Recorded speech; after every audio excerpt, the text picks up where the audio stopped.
Hi, good morning, everyone. Thank you for joining us. This is Lisa Schwartz, ITSM Academy. I am here with my new friend, Weston Morris. And we're a minute before start, but I was just about to ask Weston about the podcast that he is hosting. So I wanted to let you guys hear that answer, and then we'll officially kick off. So Weston, tell me about it. Sure. But first time I'd say, I think we're a little bit more than just new friends. I think we've been collaborating for well over a year now, and it's just been a lot of fun. Podcast, yeah. So I run, produce, and deliver the Digital Workplace Deep Dive. We've got about 23 episodes posted over the last, what we started, just before the pandemic, January of 2020. And what I do is I talk with just interesting people, CEOs, heads of IT, people that are building something new, already have built something new that affects the digital worker, the digital workplace, and the experience. I've had the privilege of talking with the former CEO of TiVo, the CEO of XLA Collab, your colleague and friend Alan Nance. Had three podcasts with him. Happy Signals, a variety of different companies, and looking at what is it that's happening with the digital workplace. And last year, I mean, that question was just a loaded question, right? What's happening in the digital workplace? It's exploding. It's crazy. Moving to work from home. And how did people do it successfully? What are things that didn't work well? And actually, some of those are the things we'll be talking about here today. And one of the things I love about the podcast is that you're so real with people. You are not afraid to ask anybody anything, but you can pose those questions very intelligently. So it makes for a really interesting reading. As a matter of fact, while we're doing the webinar today, I'm going to go out and get the link for the podcast and share it out for everyone. I mean, those who know me know that I'm a huge podcast girl anyway, and yours really, every time it drops, I make sure that's my walk tomorrow morning, is listening to Weston. So speaking of Weston, we are at our start time. I'm so excited for your presentation today. So we're doing a little bit of a different format. Weston and I are going to do a little conversation for a little bit, and then he's going to get into telling us a couple of really interesting stories about what Unisys did primarily during the transition work from home, but some greater stories as well, because my man Weston is a very good storyteller. At that point, I'm going to just come off camera, because there's nothing more boring than watching someone interesting, watching someone be interested in someone else. And I'm going to pop back on at the end. I'm really hoping that we get a lot of questions, because I think what we're going to talk about today will raise a lot of questions. So while we're doing that, let me just go ahead. We've got a couple of polling questions, and I'm going to throw this one up while we're getting started. So Weston, give me the 411. What's the background? How'd you get to here where you are today? Well, today I'm responsible for global strategy in our digital workplace solutions. It's one of the leading business units in Unisys, where we focus on, obviously, the digital workplace. And as in this position, I get a chance to talk with our leading clients. I get to talk with our partners, even competitors sometimes, and find out what's going on. Where's the trends? What's working? What's not? And that kind of led to the title of this: the 3 things that we got right during the pandemic as we helped our customers and even ourselves to be able to work from home. And I'll even share one thing that maybe we didn't do so well, but we think is very important as we look forward. Because we're not just looking back, we're looking ahead. What happened last year that, some people just want to forget it, but I think there's a lot that we can learn from that becomes part of what we're calling the hybrid office, and thinking about this notion of experience parity. And we'll get into that in our discussion here. So looking forward to the results of the poll. So I think no real surprise. 70% went straight up video conferencing. 30% said all of the above. And we picked the right categories because no one had an other or a chat in. Wow. So there you have it. Yeah. Beautiful. Okay. Well, that is revealing, and not too surprising. I mean, what are we doing right now? We're using video conferencing, online collaboration tools. Everybody had to work with them, and there were some challenges with it that we're going to hopefully resolve going forward. So I think I'd just like to start by taking a quick look back at last year, and really I encourage everybody to do this. Take a look back at what you did well and think about not just, internally focused in the company, but what your company did to, make for a better society as we all just struggled with the pandemic. So here's some numbers from Unisys. We actually helped 12 million people to be able to work from home through our services. We're very proud of that. And that meant that we kept 3,800 grocery stores open. Now, we didn't do it all by ourselves. I mean, there's all kinds of supply chain and things like that. But clearly, if we weren't providing our services to keep things running, to keep people working and be able to have communication and collaboration, point of sale devices working, you couldn't buy toilet paper, you couldn't buy mayonnaise, you couldn't buy, necessities that people were scrambling to get during the pandemic. We also kept 5,000 ATM machines running with our banking clients, which was really important as people realized, I can't go to a branch office, I can't do face-to-face, but I need to conduct my transactions. I need to get cash, to take care of business or take care of bills. And another really cool thing that we're proud of is looking at the use of low-code, no-code bots to be able to handle some of the queries. I mean, think about yourself. As the pandemic was raging, you wanted information, and you go to the government, right? You go to the state or your regional government to find out what's going on. What's the stats on the COVID outbreak? Where do I get testing? What's the status? How do I sign up for testing? And now, vaccination. How do I get vaccination? What's going on with that? And even related things like unemployment insurance. It was in the news. You probably saw one of the largest states in the U.S. really struggled with this. They had a situation where if you had a problem with your unemployment insurance, you had to talk to a person, and that was a 3-week lead time before you could get an answer back from them. Yeah. That's horrible. No, I missed that story. Yeah. Well, you could Google it on the news. I don't want to call the state out, but they ended up. Was it Florida?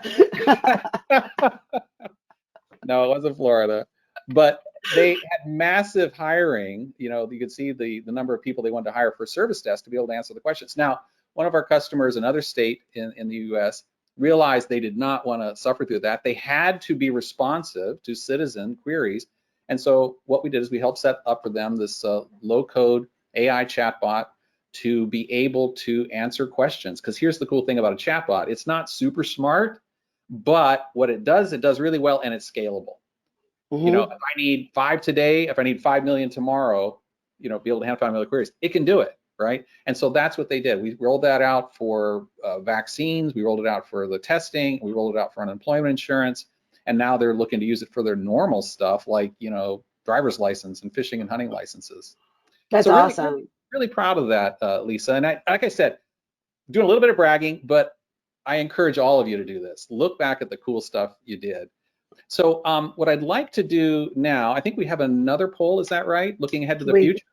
We do. Let me pull that up for you. Pop that up, and I'm going to show a picture of the future that may prompt some thoughts here as you think about responding. What I like about this picture is, it's painting a view of the hybrid office of the future. We're already beginning to do this right now, right? We know. Weston, Yes. I'm not positive because I have a different experience than the attendees. I'm actually not seeing the picture. So let me, just in case that's everyone's experience, let me ask you a question about the previous slide while Sure. this poll is up. Yep. So I think it's really interesting. So I love data. I could swim in data sets, really. But I think it's a little bit telling about how you and your group and your organization are looking at things, that you chose to use the stat about the grocery stores. What did you guys do to affect the 3,800 grocery stores open? And kind of sub to that, how did you pick that as a data set that you wanted to include? Because I think that's really interesting. How we picked it is I just looked at, what is it that affected me and my family, and thinking, looking around all of our families, during the pandemic, there was initial run on toilet paper, right? Sanitizer, things you couldn't get. And then some stores weren't even able to be open because they couldn't have their workers there. So the work that we did to be able to make that happen, we were really excited about. One of the challenges, and we'll get to this a little bit more in a bit, is how do you provide remote support where in the past it was always in person? right? And so we looked at a technology we've had laying around for a while, merged reality. I mean, it's basically you take a smartphone, run an app on it, and you can merge two different views together. For example, if I was helping you solve a problem at home there, Lisa, you could see my hand in your screen pointing to your Wi-Fi router. You know, plug this in here. I could draw on it, draw a circle. That technology, we realized that is something that was super important. Especially in Latin America, we found that merged reality was a great way of allowing people that were experts to connect with people without traveling, without being in your office, without breathing over your shoulder, and getting the job done. Now, here's the thing. That was a pandemic story, but we're realizing that why are we not doing that all the time or as much as possible? You know, it reduces the travel time, it provides a better experience, and keeps things up and running. So that's just one example of how to, you know, make that happen. So okay, first of all, I got to say we're going to play with that later because that's fascinating. And I'm showing the results from the poll. So we've got 77% are sort of predicting that it will be a hybrid office. 15%, mostly everyone will be remote, and 8%, very similar to what we had prior to the pandemic. Interesting. I will just share a study we did with IDC that we talked to 500 business leaders around the world and 500 workers and asked them a similar question. Now, we asked it earlier than now. So this was late last year, we asked the question, but we found that at that time, 31% of business leaders said, oh, it's so bad. This is so painful. I don't want to do anything but go back to the way it was. And 69% said, yeah, it was a bit painful, but you know what? We learned some stuff here, like the stories I'm sharing with you here. And as a result, we really think there's value in moving to where more people are working from home or remotely. We do see the need. There's an emotional need of being able to be physically in person, and they're still struggling with, you know, is that 2 days a week, 3 days a week? How they also want to reduce the cost of their buildings, right? I know we're looking at a substantial reduction in our office space. That cost savings has to be done sensibly so that you can't just say, oh, I'm going to have everybody come in on Wednesday. Well, then you need all the capacity for your whole building, right? So you need to think about how that's done, how you decide who gets to come in, who doesn't. There's a human side of this. There's a technology side of this. And we'll share some stories on both sides of it as we go forward.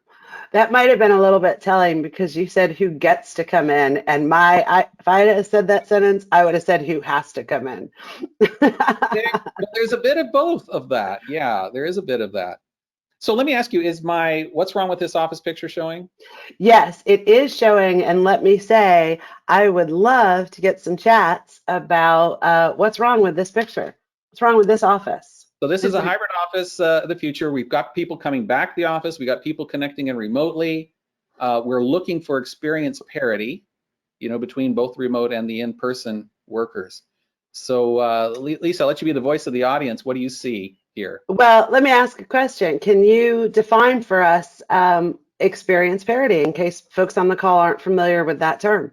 Yeah, so this is something that came out of the survey we did, is the realization that people at home, working from home, we did as a planet, most companies did a pretty good job of getting people to be able to work from home if it was possible, right? We provided, you know, they bought Zoom and Teams licenses, they bought a bunch of VPN licenses, so they got it done.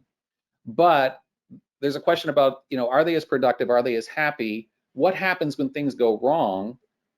You think about in the office. If you're in the office and you need help, right? What do? You go down and you do the shoulder tap. You find, you know, Tony or Lisa down the hall and say, hey, you know, and they come over and they help. And you may not even create a ticket, right? There's that whole, you know, getting things done. You can't do that at home.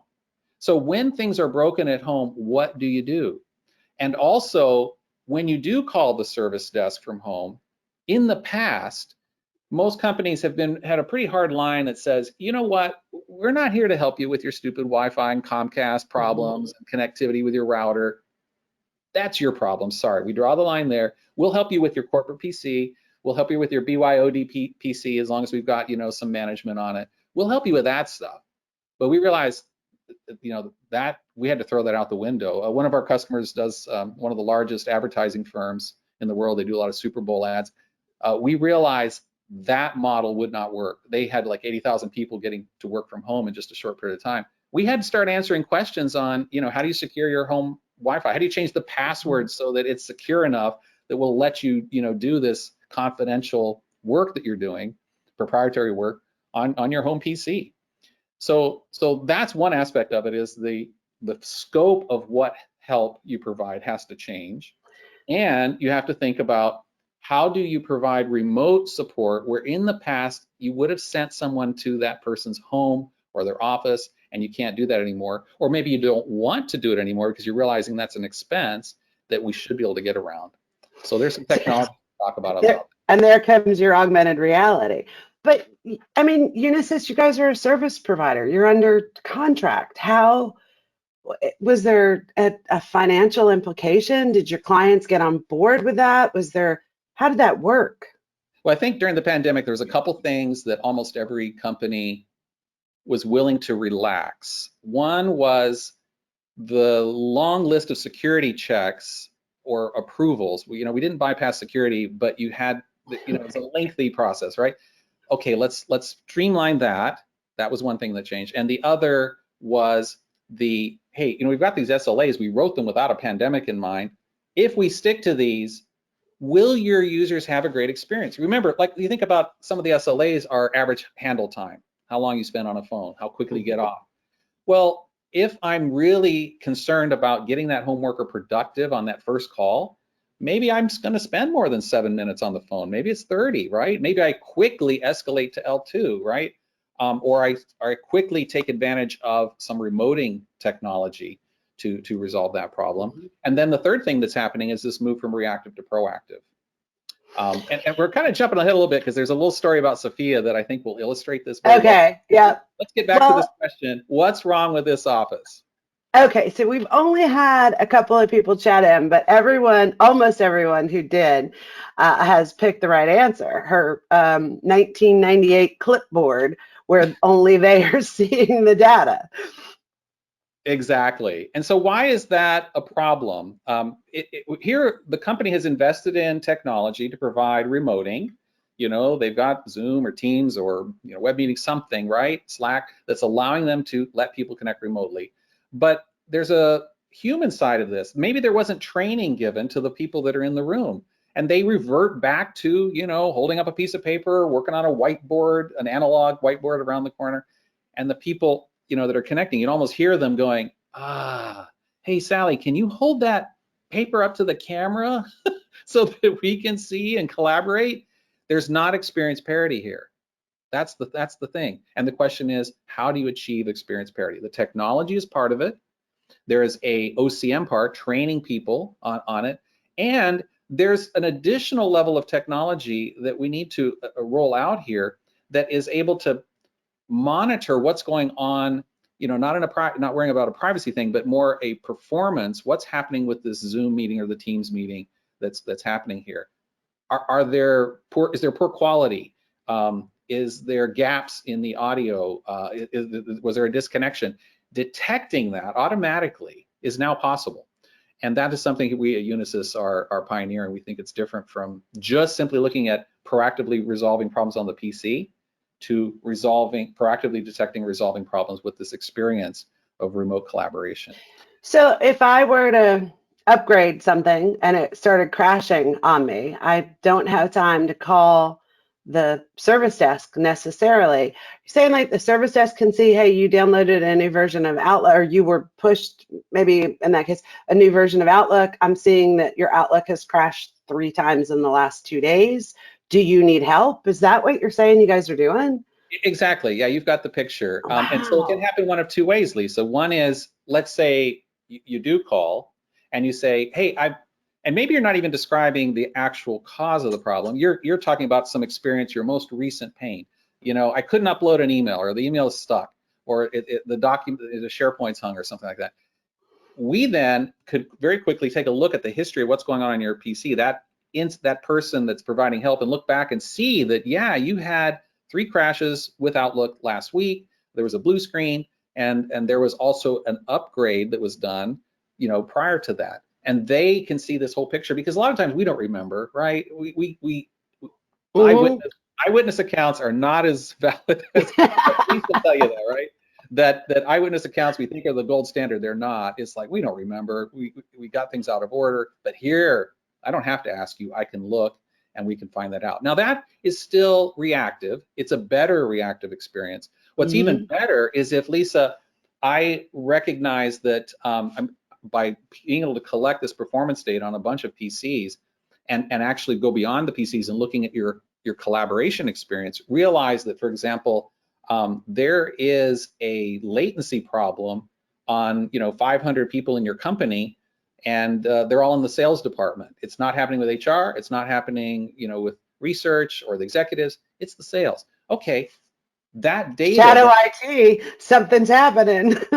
Yeah, exactly. It could have been the root cause could be shadow IT. We always ask 3 questions: what, why, and how. So here we're asking the what. What is going on? What's this data telling me? Not just what are people telling me, but what are the people suffering in silence not telling me that we're collecting? Now with that, I can say, okay, I've seen something's wrong here. 500 salespeople are having latency problems with their collaboration sessions. That's probably affecting sales.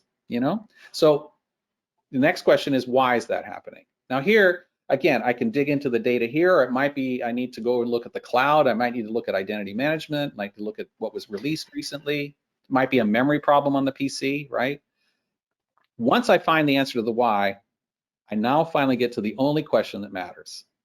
How do I fix it? How do I prevent that in the future? And instead of it being 500 people calling, and in reality, as you just said, only half the people call, right? 25% or 50% call. So I'm only going to fix at best 250, and it's going to be one by one. Now I'm going to fix all 500, and I do it automatically, proactively. And I might let you know, hey, we discovered a problem, just a little bit of communication. We need to do a reset here, and we'll get you up and running. But that communication can go out automatically to hundreds of people. Very exciting. So I'm going to gift this to you, because when we do things that sort of pre-solve problems here at the Academy, we call it auto-magically. And I think that's the right term for you there. And also, I want to go back to something that you said before, because it really struck me. So, the going up and tapping Tony on the shoulder for help, right? And then it doesn't even get logged. Listen, I am old. Everyone knows that about me. I got my foundation certificate under ITIL V2, or no, V1. I was V1, and then I got advanced under V2. We've been talking about that problem since ITIL version 1, right? And since before that, I'm sure. But I've been aware of that problem for that long. So I think what's happened during the pandemic, and we say this all the time, you got to take the silver linings. There's all the sad, bad, and we hear about that all the time. It's on the news all the time. But there's so many silver linings. And for those of us in technology, I've read that we're 5 to 7 years down the road where we would have been in terms of AI, automation, hybrid offices, all of it. So there's a lot of learning that has happened. And I'm excited for some of the really bad traditional things we were doing wrong in either service delivery or service acceptance. Those things had to get broken, and as long as they get fixed better this time, I think that's we'll call that a silver lining, right? Yeah, and I think too, I don't want to bash ITIL too much, because it is an important standard, evolving standard as well, that made a lot of it made standardization possible, and without standardization I can't automate. Right. We see that all the time with customers that have done a lot of mergers and acquisitions. They end up with 5 different, Active Directory or 8 LDAP systems, not just Active Directory, right? And even within Active Directory, all kinds of different domains that are not compatible, sometimes hundreds of domains.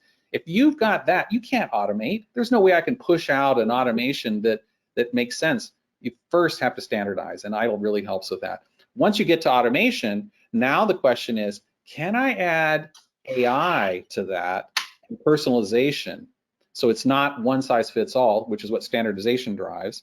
Can I now get a personalized standardization, if that makes sense? I think it does. Then now I can provide a great experience, based on role or based on how I want to consume things.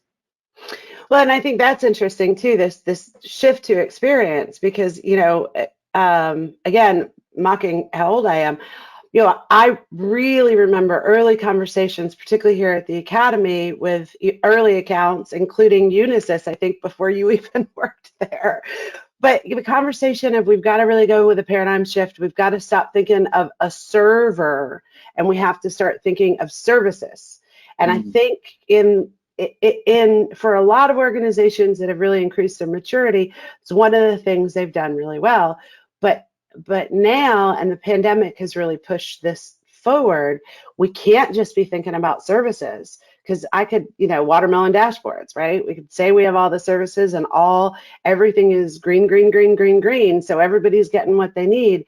But the shift to human-centric IT, where we're using technology to solve problems for humans instead of using humans to solve problems about technology, I think it's really exciting. I agree with you, Lisa. And I think there's also the reverse watermelon, and that ties back to your question where you were asking about, did we have to change our SLAs or anything? SLAs went red during the pandemic. I'm not going to lie about that, right? But was that necessarily bad? Sometimes yes, as we struggled with the massive volume, and if people did not have in place, AI and automation that let us scale up, like the example I gave with the state government, some places you were dependent on people, and you can't scale people up, right? You can't massively hire people tomorrow. So I will say that there were cases where, like with the advertising company, the SLAs, we're going to be missed, but at the cost of what? The end user experience improving. We're going to say we're going to kill average handle time, but we're going to stay there till we fix your problem. Does that make you happier? Heck yeah, right? Now I want to jump to a little story here that ties to experience. You may have seen this in the news. Sophia she was on TV, actually. I think it was on Jimmy Kimmel. My wife told me about this and I just cracked up. She discovered if she entered her password wrong into her remote school session video conferencing tool, if she entered it in wrong twice in a row, it locked it up for the day. She did this for almost 2 weeks. Mom, school's broken. She was getting away with this. Now, obviously, her parents were like, oh, how do we fix this? So what do? They called IT. They tried to fix it remotely, over the phone. Try this, click here, click that. They couldn't figure it out. Every day, actually, I think it was 3 weeks, not 2. Finally, someone was in the room looking over Sophia's shoulder, watching her click in twice, Mom, school broke. Busted. So as a result, she had to write this little apology letter to the school and, say, I'm sorry for wasting all your time. Now, why am I telling this story? It ties to experience and experience parity. Because she was at home remotely from the office or the school here, the gap in remote support became very clear. It wasn't until somebody was physically there that they were able to solve the problem, right? And that's something we have to resolve here. And we think we've done, I said there's 3 things we did well. This is one, is taking advantage of remote monitoring of performance and then proactively resolving it. And then secondly is being able to use technologies like merged reality to bring the expert and the non-expert together to solve the problem. And so this is really a big trend. I think if this is not on people's radar, I'd like to encourage you to think about it. Moving from reactive, setting up a support organization like service desk and field services, waiting for people to call, reactive, and you're only going to get half the people, right, that really have problems, to a proactive one, where you're collecting performance information, you're using remote monitoring, remote resolution tools to resolve these problems. The second thing that I think is really important that we did well is, we had been pushing AI and automation for quite some time.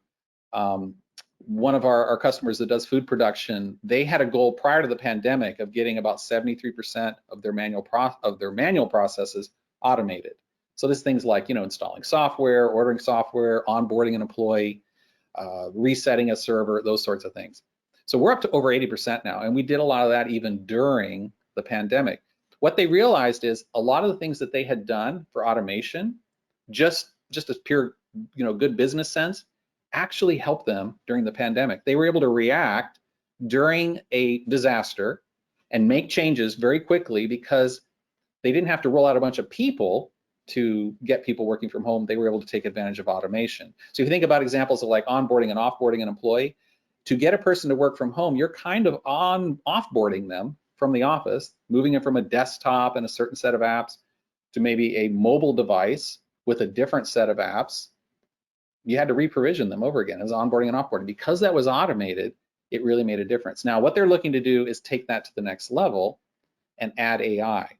So think about a business process in your organization. I think, at our company, it's submitting a purchase order. Oh my goodness, I hate it. It seems like it changes every time, and it's multiple steps, 500 emails, and it's just complicated. And because you only do it a few times, you don't remember how it works. Wouldn't it be great to have a trusted, almost like a Siri or Alexa that you can just talk to and just say, hey, in our case, Amelia, how do I submit a purchase order? And have her be trained on that process for your company to walk you through the steps so that, you don't have to be thinking about it. And then automating, several of those steps as well. So that's where things are moving. We talked about the move from standardization that ITIL gave us, right, to automation, and then some level of personalization and artificial intelligence is the next wave here. A third thing that I think that we realized worked really well during the pandemic, and then not for everybody, it's a certain use case, is the use of virtual desktops in the cloud. Now, where does that work best? One of the state governments we provide support for, they needed to get about 20,000 of their people working from home very quickly because they needed to provide government services, right? That didn't shut down, that's essential. But everyone in the office had a desktop. They really didn't have a mobile model. And initially they wanted laptops. Oh, give me laptops, I need lots of laptops. Well, guess what? Everybody wanted a laptop. You ain't buying a laptop, I'm sorry. Where they're made, the factories are shut down and due to COVID, so it's a double whammy, right? So what's the alternative? What we set up for them, we recommended, is virtual desktops hosted in the cloud. Take that PC image on that desktop, put it into a virtualized desktop in the cloud, and then the workers can connect to it very securely and remotely from their home devices. Now, here's the thing, that was a pandemic story, but they're realizing as they start to bring people back to the office and maybe even leave some at home or part-time at home, why are we continuing to have these laptops that have to, or desktops that have to be refreshed every 3 or 4 years, replaced, landfill? Let's get a lower cost thin client that has a life cycle of 10 or more years, lower power requirements, lower maintenance costs, and we'll just continue to use virtual desktops in the cloud. So those are some examples. Like I said, we had 3 things that I may have squeezed a 4th in there that we did well. Where, to be honest, there was something we wanted to do a little bit better looking back, was this story about reactive to proactive. Not everyone has the technology deployed to do the monitoring of the PCs, of the employees' PCs, to collect the performance data. And that's a key component. Not everybody is collecting, even asking their employees, how do they feel? Collecting the sentiment of their users. And that is something that we're realizing we are driving that forward. We really want to have an experience service that marries together this digital experience that's coming from a PC, how happy is the PC, with how happy the people are, and select SLAs, some of the SLAs that make sense that relate to experience, packaging that together as a measure of experience. And even going to the next level, where in the future, looking at what is the experience for different roles in your organization. You just think about, if somebody loses 4 hours, what's the impact to the bottom line? Maybe someone in HR or purchasing loses 4 hours. If they lose that 4 hours, is that going to show up on the company's bottom line, for the quarter? Probably not, right? How about somebody, in the factory, if let's say it's a pharmaceutical producing, medication and drugs, if that factory shuts down, that production line shuts down for 4 hours, is that going to affect the bottom line of the company? It might. It might, thousands. We might be measuring in thousands of dollars. If there's a research scientist at that pharmaceutical that is working on the next, vaccine for COVID or the next, cure for cancer or whatever, that 4 hours could impact the company's ability to get their intellectual property, a patent out, right? Get that research done, or that person might leave, the company because, man, you just give me a terrible IT experience. That has happened. So, Right. so that's the future, looking ahead to moving from even, XLAs to value level in the future. Lisa, you had a question? No, I was just agreeing with you that it's going to make for interesting tomorrows. I also think that I really hope someone, this is a non sequitur, that someone makes a movie, like a dramatic movie about the people who work at one of the pharmaceutical companies and what their lives look like in that race. Ooh. I think that would be so interesting. Yeah. The next we should do a podcast. Yeah. I'll get someone for you. Yeah, keep going. Sorry, Weston. So I've got another little story here. As we think about, we've been talking really about working from home and then coming back to the office. Let's really look at, coming back to the office, what some companies are having to focus on. And I'm going to tell this story about Flight 591 from Orlando, your part of the world there, to Los Angeles. This was a couple days before Christmas last year. Sadly, there was a 69-year-old passenger who appeared to be having a heart attack on the flight not long after they took off. They decided to divert the flight to New Orleans. And even as the plane was landing, apparently some of the fellow passengers jumped up to perform CPR. And despite that, very sadly, the passenger died. But that was just the beginning of the tragedy, because at that time, his wife looked up at the passenger giving CPR and said, my husband has COVID. And now multiple passengers were exposed, and you think, well, how did this happen? I mean, we hear about how there's testing and people are required to certify that they're not sick and the temperature and all that, but they got past all that. They stated they had no symptoms, knowing that they did.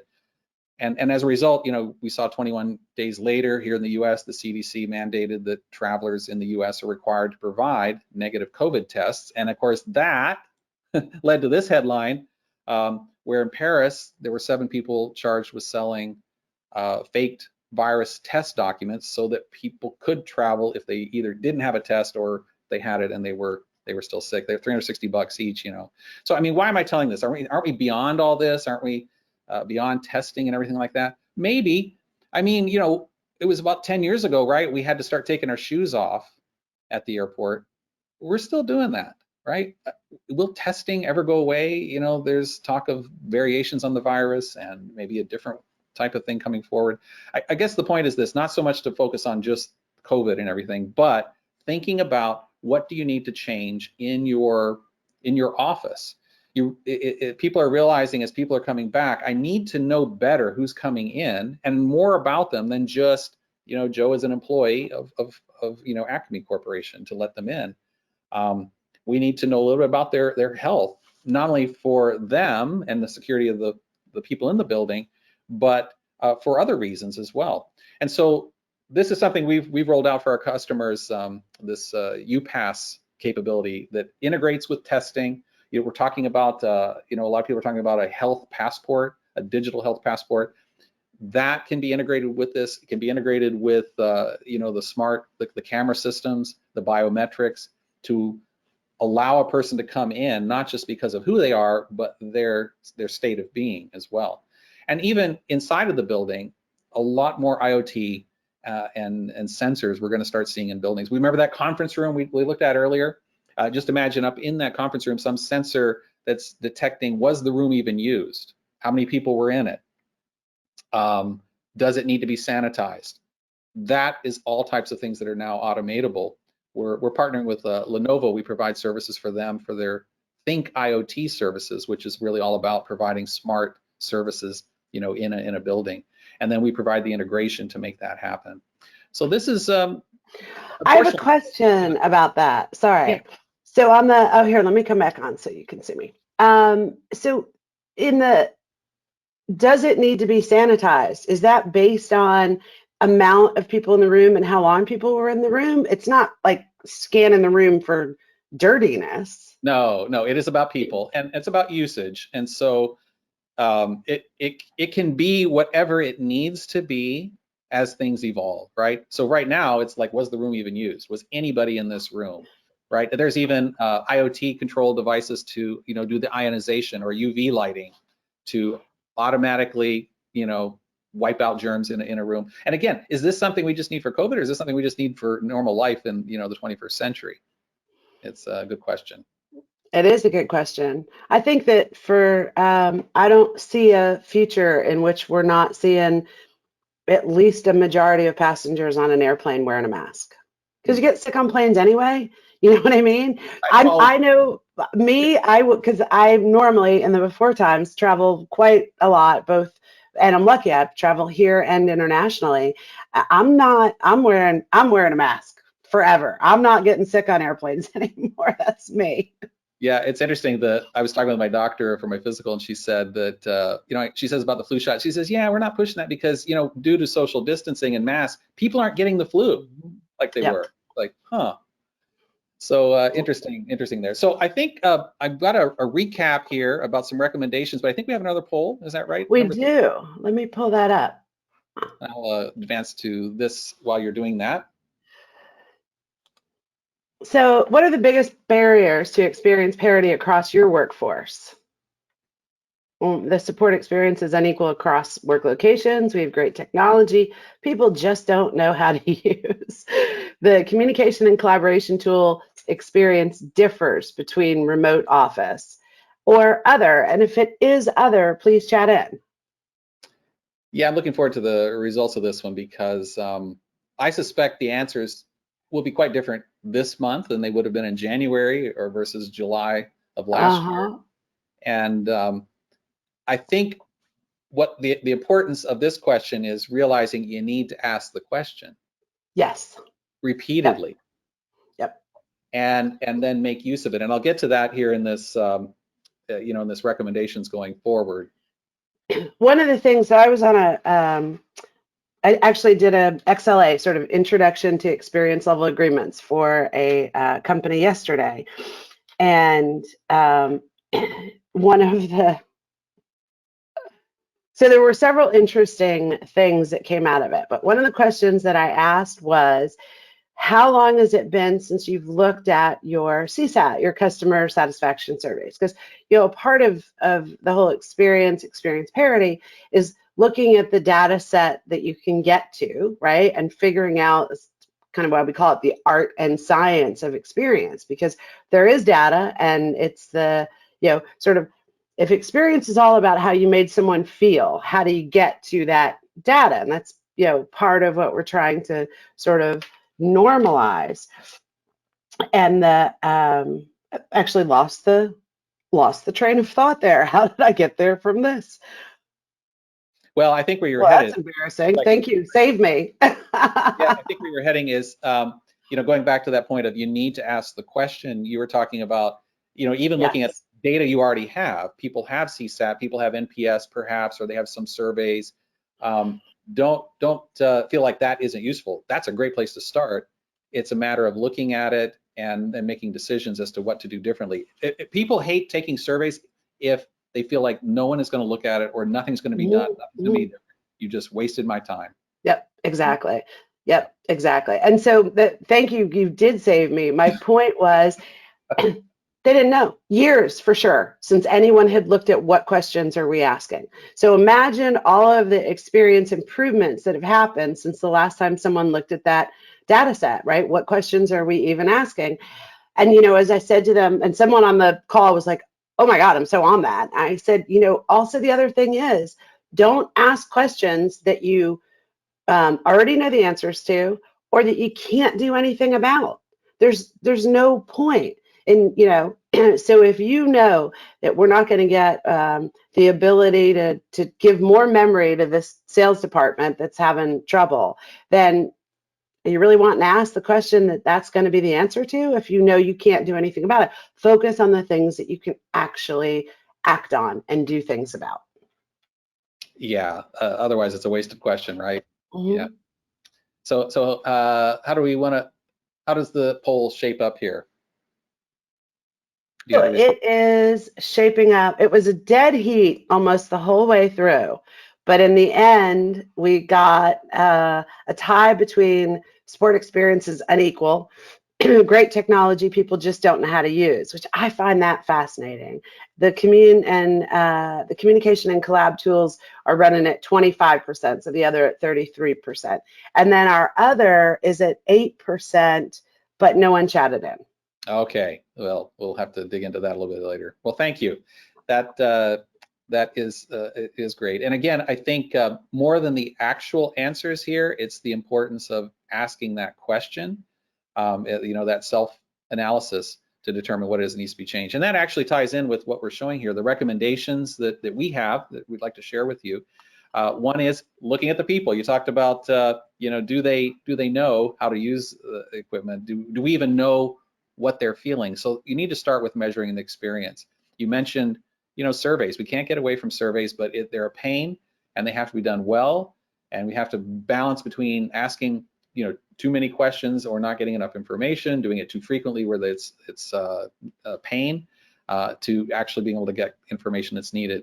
And the other aspect of measuring experience, like I said, there's people happiness and there's PC happiness. How happy are the devices? Both need to be collected, and they're different paths. One's really asking through surveys or using, one of the things we've done is we've rolled out sentiment analysis, automated sentiment analysis that gathers some level of sentiment. What we're doing there is Lisa, is every chat that someone is entering, either a person or a bot, or every phone call can be transcribed with the service desk.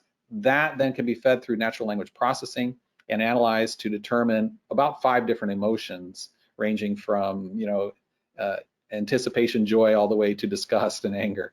So it's important to see those, right? Whether you do it automatically, that's going to continue to evolve, whether you do it in person. Now, one of the things you do with that information is jumping to the far right, resolving proactively. You need to take this information and use it to make a difference, right? It's not just collecting the data and showing up a dashboard and saying, here's my digital experience score, yay. It's, asking that question, how do I change things? In between, and there is a very important thing we didn't hit on very hard, is to enable some level of personalization. Personas, that term has been thrown around quite a bit. There's different types of personas. Happy Signals, one of the Callio that I spoke with, Sammy Callio, in one of my podcasts, talks about through their surveys, they're able to help you determine what persona a person is in terms of how they want to consume support. So a person might be, something like myself. I typically will Google something or try to fix it myself before I call the service desk. And then when I call the service desk, I hate it if they want to take me through those 5 things, because that's what their script says. With this capability, they could recognize I'm this type and immediately take me to level 2, because I've already tried the basic things level 1 would have done. Somebody else might be, you know what, I'm calling the service desk, just fix it. I don't even ask me to click on anything, just do it, right? And then the third type might be someone that says, I really don't know how to fix it, but I'm just so curious. Tell me. This is like my mom.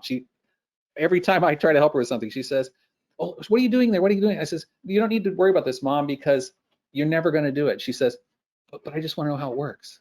I go, okay. This is how it happens, and this is what we do. So that taking your mom's awesome, by the way. She is a cool person for sure. So you can enable personalization through that, giving a different experience based on the type of person that they are, based on their role in the company, or even based on the value that they're having on the bottom line, different ways of personalizing. So that's the people. I love that. I'm going to just interrupt for 1 second to say, I have learned and taught my husband, because my husband's way worse. I will call support. I'm sort of somewhere in between those 2 personas. And it depends on who it is and how good the support is, because I know for our web commerce company, I pick up the phone and call them. They're awesome. I know for other suppliers, I don't want to talk to anyone there, but they have a pretty good bot situation. Let me try to get that resolved through the bot situation. So I also have different, depending on the supplier, and more almost than the situation and the timeline, I feel like I have a pretty good lead on what is the fastest way to resolve for me. But what I do if I have to call, and I've already gone through 5 steps, is I start with just tell me the words I need to say to get to level 2. I should have not said it while you were drinking. I'm sorry. That's so true. Yeah. Where's the secret button? Is it 4? Is it 00? Yeah. What is Because it? we know it's there. I mean, we've helped set up service desks, right? So we know there's magic words that are going to get me where I want to go. And also, we were having a huge problem with our home internet. And my husband was in technology for years, and he has zero patience for support. But the experience recently updated and was very interesting.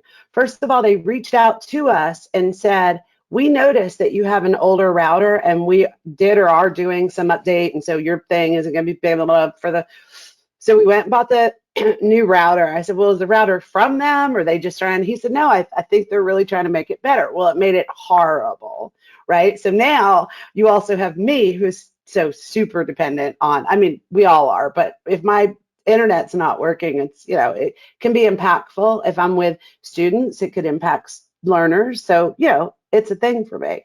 Anyway, they had automated the system where she sounded like a real human being even, which I think is really cool. But she did all these things and then could see, and you could tell that the system could see what was happening in our home system. So she walked him through like resetting the router, which, okay, frankly, he'd already done. But somehow there was the thing that we knew that this was a bot and that this was one of the steps that sort of eased that pain of transition. So in the end, it was a really modern and interesting support experience. So, And that's what it comes down to is I know you, Alan Nance, XLA Collab, others, they'll say it's about how it makes you feel, right? It isn't, did they meet their number, the SLA, it's how did you make me feel? And that's so true. And that's true as well with the second path here.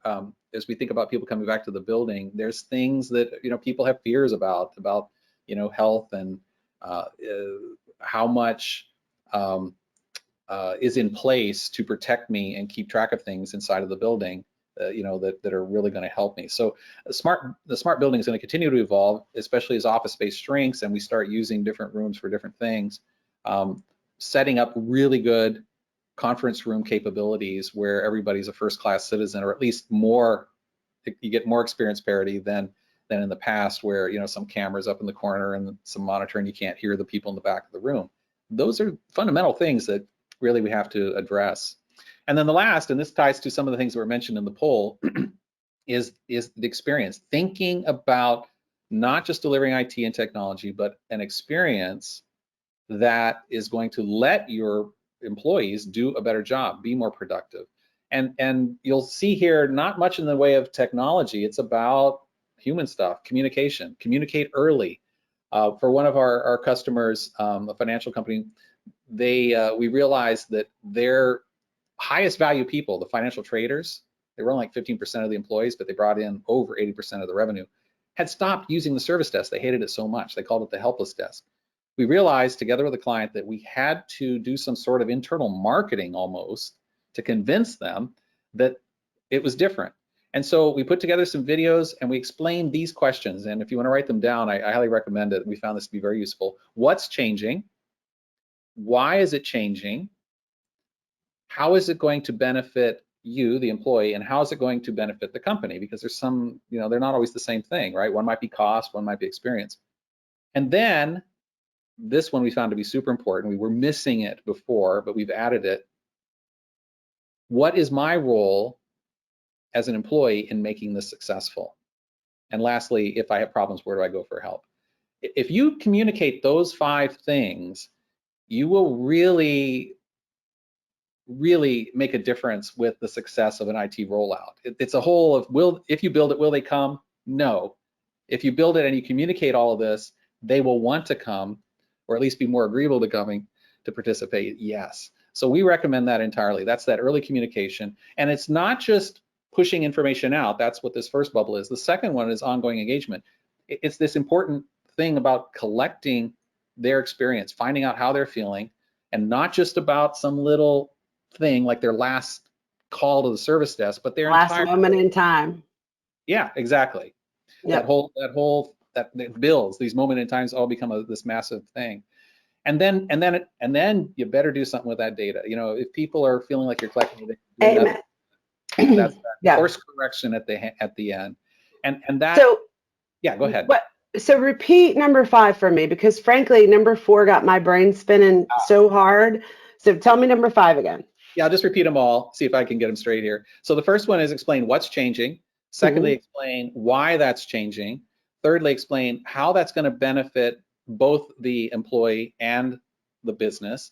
And then explain to them their role in the process, that there's going to be something they have to do. Just deploying a technology like OneDrive doesn't work. You have to have people actually do something with it to make benefit of it. And then lastly, if it doesn't work exactly as you thought, or you're still confused, where do you go to get help and more information? That's the 5th one.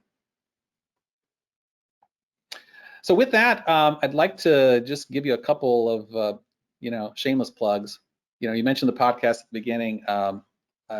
It is a lot of fun to do it, and I think you will find some very interesting content here. A lot of it recently has been on Experience. I think the last 7 podcasts have been in one way, shape, or form looking at Experience and how to achieve it, why it's important. I don't think we can talk about the digital workplace without talking about Experience at some level. I totally agree with you. Yeah, it's and actually that is the subject of this ebook that I co-authored with Ian Fisher at ISG from Help Me to Engage Productivity. It's looking at, did we see a productivity increase or decrease during the pandemic? There's different numbers showing different things. What do we want to do coming out of this in terms of experience? We talk a little bit more about some of the things we've done with sentiment analysis and different ways of improving experience that worked during the pandemic that we believe, like we talked about today, will make a big difference in this hybrid office and delivering experience parity. So I shared the link to the deep dive a little minute ago, and I did not realize that the report was now available. So I'm going to go. Available yesterday, so I didn't have a link for you. Okay, I feel better about that. That was my bad. No, nothing about you is bad, Weston. Of course, I'm not married to you, so I don't know. So we've got a lot of great jobs, but I'm not seeing any actual questions. So those of you that are there, we've got time for 1 or maybe 2 questions. Does anybody have anything? All right, so I will, while we're waiting, hopefully we're going to get some questions and not just compliments, although compliments are awesome. I'm going to say that we are, so Weston and I have been talking a lot about experience and experience level agreements and experience parity. And ITSM Academy does have a introduction to experience level agreement class. It is called the Essence of Experience. There is a certification exam. So at the end of the class, you become a badged experience ambassador. And we are doing, are you ready? We're going to do 5 free seats. Class is a go, June 11th. The amazing Rayanne Bruno is our instructor. And I just put into the chat the link to the course itself and the link to the promo code. So if you're interested in joining us, we've got some really interesting learners coming to class, and love to dole out a couple of complimentary seats for you guys as a thank you for coming and spending this last hour with Weston and myself.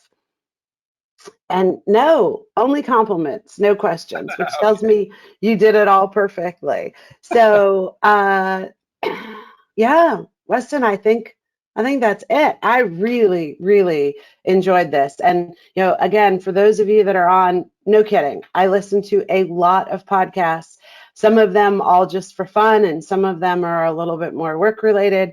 But this, to me, Weston's podcast is a great mix of, yeah, it's about work stuff, but it's really interesting. He really has some very interesting guests, and he asks them the hard questions in a really friendly way, so they answer them. So there have been a couple of questions, Weston, I'm like, go Weston, and then the CEO of whatever just answers it. So I highly recommend to all of you, and kudos to you, Weston, for doing it so continually. I know this last year has been a stretch year for you with everything going on and all the great things that, you guys as the digital workplace group had to step forward and helped across the entire organization. So there's a lot of OCM going on last year. Yeah, and your organization has helped us out a lot with that too. I think about one of our customers that is rolling out a whole SIAM program, and the expertise your team brought to ours was super helpful and a lot of fun as well. Awesome. Thank you. Thank you for saying that. Well, what's the point in doing it if you're not doing it with quality and fun? That's kind of how I feel about it. Yeah. We all got going around this rock. We might as well do it as well as we can. Well, it's been a lot of fun. Thank you for inviting me on your session here at the ITSM Academy. And my gosh, Weston, thank you. Your audience, if they have questions, feel free to reach out. Absolutely, we will. All right, sir. Have a great rest of your week. I'll talk to you soon. Cheers. Bye-bye. All right, bye.